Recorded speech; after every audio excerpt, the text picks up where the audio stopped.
Tọ́, mo kí gbogbo ẹ̀yin àgbàlagbà nínú yàrá Golden Room YouTube channel wípé ẹ kú àkókò yìí. Ọlọ́run máa ràn wá lọ́wọ́. Mo sì gba bí mo sọ fún gbogbo ilé pé ẹ gbìyànjú kẹ́ ẹ máa subscribe. Ẹ subscribe tí a bá ń fi sẹ́lẹ̀. Tí ẹ bá ń bá àwọn fídíò wa pàdé lójú fóònù yín, ẹ máa subscribe torí kò sí iṣẹ́ kan. Mo fi ọjọ́ kan tó máa kú èmi àti Ọlọ́run mi nínú sàárè fi búra. Bẹ́ẹ̀ ni mo fi inú ẹ̀jẹ̀ tí mo kúrò fi búra. Kò sí iṣẹ́ kan tá à ń filẹ̀ sí Golden Room YouTube channel tá à tí ìdánwò rí.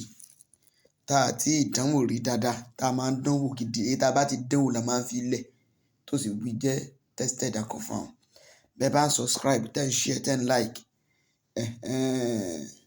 Ìyẹn ló máa jẹ́ kí gbogbo àwọn ìrìnàjò ìtẹ̀síwájú kó máa dé bá tí gbogbo group yẹn, platform yẹn. Rí, so Ọlọ́run á kún wọn lọ́wọ́. So eléyìí tí mo mú wá yìí, tẹ́ bá fojú inú wo dáadáa, ẹ̀yin àgbàlagbà tẹ́ bá mọ̀ nǹkan, ẹ rí pé èso awóronṣó. Tẹ́ bá dọ́dọ̀ àwọn eléwé ọmọ ní ẹ fẹ́ ra èso awóronṣó. Bẹ́ẹ̀ ni, ẹ gbọ́ èso awóronṣó rèé. Rí ẹ wo dáadáa. Bẹ́ẹ̀ ni, iṣẹ́ wo ni èso awóronṣó ń ṣe? Iṣẹ́ tí èso awóronṣó ṣe pọ̀.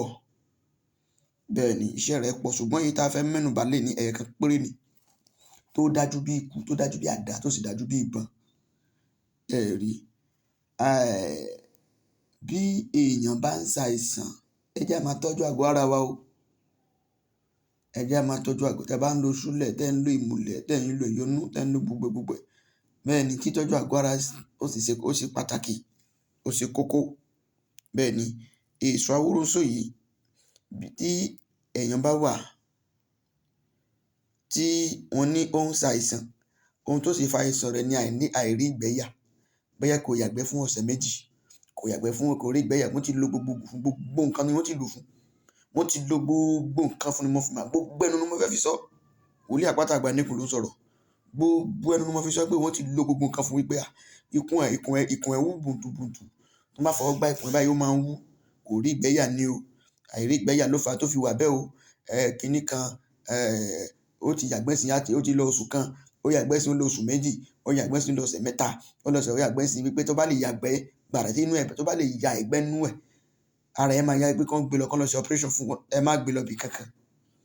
Ẹ kàn mú 500 yín lọ́wọ́ ni, ẹ lọ sọ́dọ̀ àwọn eléwé ọmọ. Bẹ́ẹ̀ ni, ẹ ní ẹ fẹ́ ra èso awóronṣó. Bẹ́ẹ̀ ni, èso awóronṣó. Ẹ ra ní 500 kan. Gbogbo ẹ̀kọ́ la fẹ́ lò. Èyí tó wà lọ́wọ́ mi yìí, ẹ sì lè lò fún èèyàn 3 sí 4. Bẹ́ẹ̀ ni. Tó bá jẹ́ wípé àgbàlagbà ni kò rí ìgbẹ́yà. Bẹ́ẹ̀ ni, kò rí ìgbẹ́yà rárá.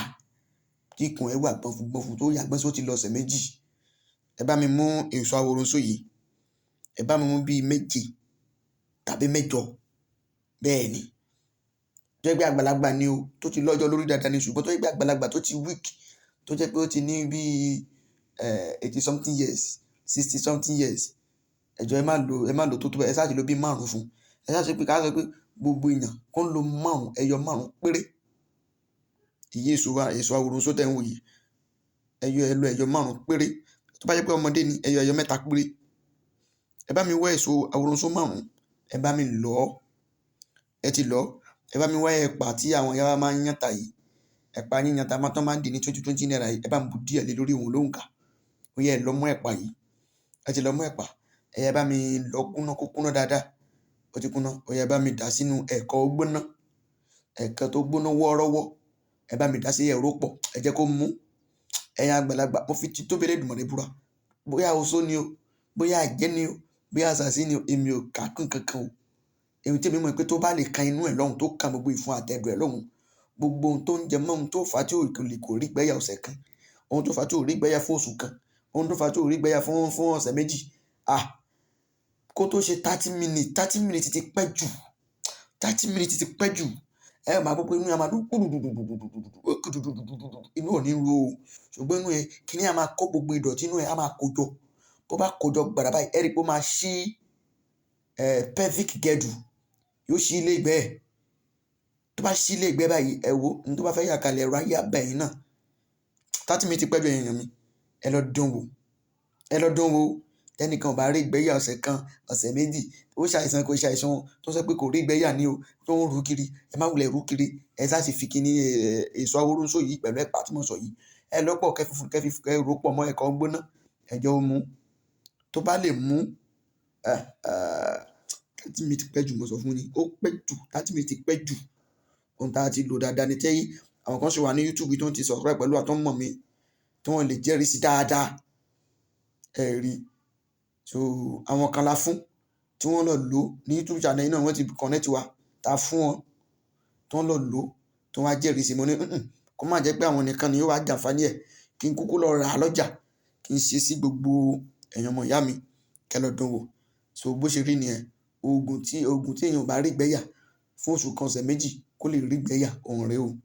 bẹ́ẹ̀ ni yóò yàgbẹ́ ní wọ́ọ́rọ́wọ́ yóò yà gbogbo ìdọ̀tí inú àyà gbogbo ẹ̀dànù so ọlọ́run á ràn yín lọ́wọ́ ọlọ́run á jẹ́ kó jẹ́ bí náà làbí èmi tí náà ni prọfẹ̀tà àpáta àgbà nìkún ọlọ́run á kún wa lọ́wọ́ tọ́ fún ẹ̀yin tí ẹ fẹ́ pè wá fún àyẹ̀wò kan ni o tàbí ẹ fẹ́ ṣe iṣẹ́ kan tàbí ẹ ní ìbéèrè ẹ má pè mí o ẹ má pè mí ò ní gbé WhatsApp ní kẹ́ ti bá mi sọ̀rọ̀ àtẹ̀bádẹ́ fẹ́ bá mi sọ ní WhatsApp kó just go straight to the point kì í ṣe pé ẹ kíwákíwá ẹ má fi kíkí pa wá ẹ dákun ẹ kàn kí wá ní ráńpẹ́ kẹ́ ṣàdúrà fún wa ní ráńpẹ́ kẹ́ sì ṣàlàyé ohun tó bá yín wá sí inbox wa ẹ máa WhatsApp wá sí 07064294474 èmi tí náà ni Prophet Àpáta Àgbà nìkún yóò dára fún wa o ẹ ṣeun.